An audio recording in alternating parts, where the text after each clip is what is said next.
Continuamos con la pregunta número 162-23, relativa a la sentencia sobre la carrera profesional formulada al presidente del Gobierno de Aragón por el Grupo Parlamentario de Ciudadanos, para lo cual, señor Pérez, tiene la palabra. Gracias, señor Sada. Esta semana hemos conocido una sentencia pionera en Aragón, señor Lambán, que obliga a su Gobierno a abonar más de 60.000 euros en complementos a una profesional interina del salud a la que se reconoce su derecho a la carrera profesional en las mismas condiciones que el personal fijo. Se trata de una sentencia del Supremo, con lo cual se asienta doctrina, lo cual significa que podemos asistir a una avalancha de miles de personas en la misma situación que quieran ejercer su derecho en este sentido. Y es en ese contexto, a partir de esa sentencia, que sienta jurisprudencia, donde radica la pregunta. ¿Cómo prevé su Gobierno, cómo prevé el Gobierno de Aragón que puede afectar a las cuentas de la comunidad esta sentencia, teniendo en cuenta la cantidad de posibles casos similares que hay en la Administración autonómica, concretamente en el salud? Gracias. Gracias, señor Pérez. Señor Lambán. Gracias, presidente. Señor Pérez, he de reconocer que cuando vi esa noticia en la prensa me asusté por las dimensiones y por el impacto que eso podía tener en las arcas autonómicas. Luego, cuando he ido conociendo los informes, aunque evidentemente no he dejado de estar preocupado, mi susto se ha reducido bastante. Desde luego le puedo decir que el impacto que tendrá sobre las arcas autonómicas será bastante menor que la jubilación forzosa de médicos que provocó el Partido Popular y que nos ha costado ya 50 millones de euros. Le voy a decir, en términos del informe que a mí me ha sido trasladado, le voy a decir exactamente cuál es la repercusión.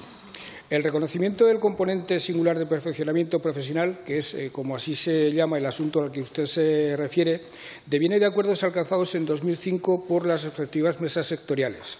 Esos acuerdos, de hecho, introducían un nuevo modelo retributivo que primaba tanto la continuidad en la Administración autonómica como la adquisición de mejoras que primasen la capacidad del trabajador.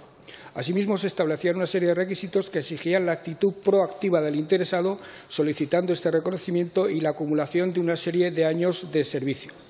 Estas mejoras dejaron fuera inicialmente al personal interino y temporal, generando la reclamación a título particular de algunos afectados que con el tiempo lograron sentencias a su favor y, por tanto, contra la Administración autonómica. El Gobierno de Aragón decidió al inicio de esta legislatura ir regularizando este reconocimiento de lo que se ha dado en llamar la carrera profesional. Así, incluyó en los primeros presupuestos de la legislatura, es decir, los aprobados el 30 de diciembre de 2019, que entraron en vigor el 1 de enero de 2020, este complemento específico en la Administración general. De esta manera, a día de hoy, y después de pactar el pago del dinero adecuado en 3 anualidades, en la Administración General del Estado no hay ninguna afección de este tenor. Perdón, en la Administración General de la Comunidad Autónoma. Tampoco lo hay en Educación, que un año después del acuerdo de la Administración General adoptó la misma decisión. En Sanidad, hasta el momento, y todavía en un cálculo de líneas gruesas, hay solicitudes en su plataforma desde 2019 que supondrían 7,1 millones de euros, a lo que hay que añadir los 170 procesos judicializados que alcanzarían 1,5 millones de euros. En resumen, en la Administración General se está al día en los pagos de la carrera profesional. Al inicio de esta legislatura ya se estaba dando un goteo de sentencias a favor y se decidió pactar el pago fraccionado en 3 años. En Educación se está al día en los pagos, como en la Administración se pactó abordarlos en 2 anualidades, y en Sanidad, y he de decirle que en este caso los datos son provisionales, desde 2019 el montante de la carrera profesional solicitada asciende a 7,1 millones de euros y hay en marcha 170 procesos judiciales que suben a 1 millón de euros. Esto es lo que le puedo decir que, insisto, ante la previsión intuitiva que yo me hice cuando leí la noticia, es algo más que produce más alivio de lo que, insisto, en principio se pudiera pensar. Gracias, señor presidente. Señor Pérez. Pero quizás, señor Lambán, un poco lo que sorprende es que sorprenda, porque llevamos ya 10 años. La sentencia esta es pionera en Aragón, pero desde hace ya tiempo estamos asistiendo y conociendo resoluciones judiciales en la misma dirección por parte de altas instancias de la magistratura, incluido los tribunales de la Unión Europea, donde nos han acusado abiertamente, no a Aragón, sino a España, de abusar de la temporalidad.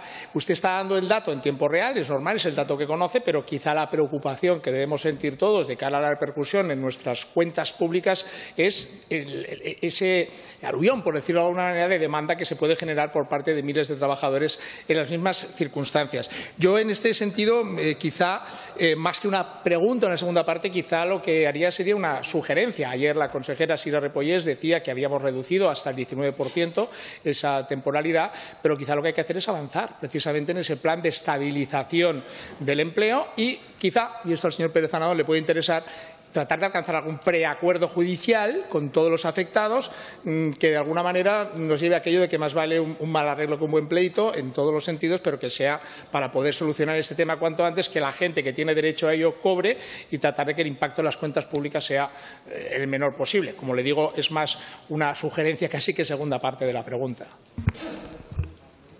Gracias, señor Pérez. Señor presidente. Bien, creo que todos compartiremos la necesidad de avanzar en la estabilización y, desde luego, este Gobierno lo está haciendo a velocidad de crucero. Y en cuanto a mi sorpresa o mi temor al impacto que pudiera tener sobre las cuentas, he de decir que era absolutamente infundado, porque lo que he visto después es que este Gobierno, desde el primer momento, había visto el problema y le había puesto remedio, hasta el punto de que a estas alturas lo tenemos prácticamente resuelto, con lo cual creo que todos podemos felicitarnos. Gracias, señor presidente.